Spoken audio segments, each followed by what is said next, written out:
क्या आप जानते हैं, एक ऐसा लड़का जिसके पास पढ़ने की मेज तक नहीं थी, वो कैसे बना जिलाधीश, एक कलेक्टर।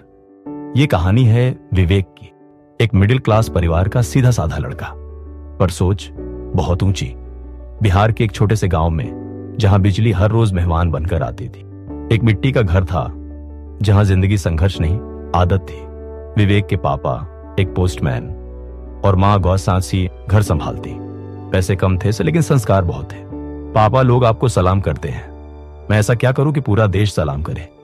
बेटा, देश की सेवा कर, कलेक्टर बन जा।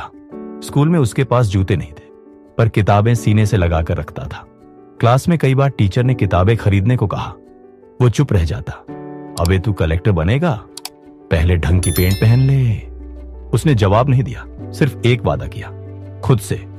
विवेक ने हर रोज धूल भरी सड़कों पर साइकिल चलाई, पसीने से भीगा शरीर, लेकिन दिमाग में सिर्फ एक बात, यूपीएससी, आईएएस, कलेक्टर। पर कोचिंग न थी, शहर जाने के पैसे नहीं थे। बेटा, ये चूड़ियां बेच दूं, तू दिल्ली जाकर तैयारी कर ले। मां, तेरी चूड़ियां नहीं, मेरा हौसला मुझे कलेक्टर बनाएगा।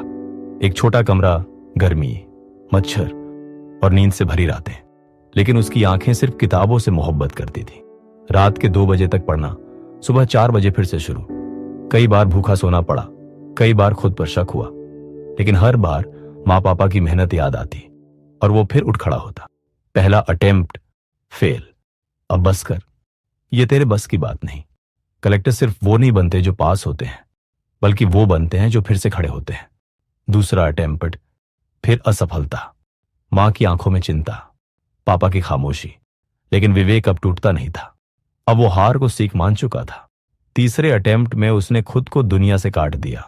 ना टीवी, ना सोशल मीडिया, ना कोई दोस्त, बस सुबह किताब, शाम किताब, रात माँ की दुआ। रिजल्ट आया, विवेक का सिलेक्शन हो गया, कलेक्टर बन गया हमारा लड़का। माँ फूट फूट कर रो रही थी, पापा बस दूर खड़े थे, आंखें भर आई थी। शायद उनकी सबसे बड़ी चिट्ठी आज भगवान ने पढ़ ली थी। विवेक कलेक्टर इसलिए नहीं बना क्योंकि वो सबसे होशियार था, वो बना क्योंकि उसने कभी हार को मंजिल नहीं माना। कभी मत सोचना कि तुम्हारी औकात तुम्हारा भविष्य तय करती है।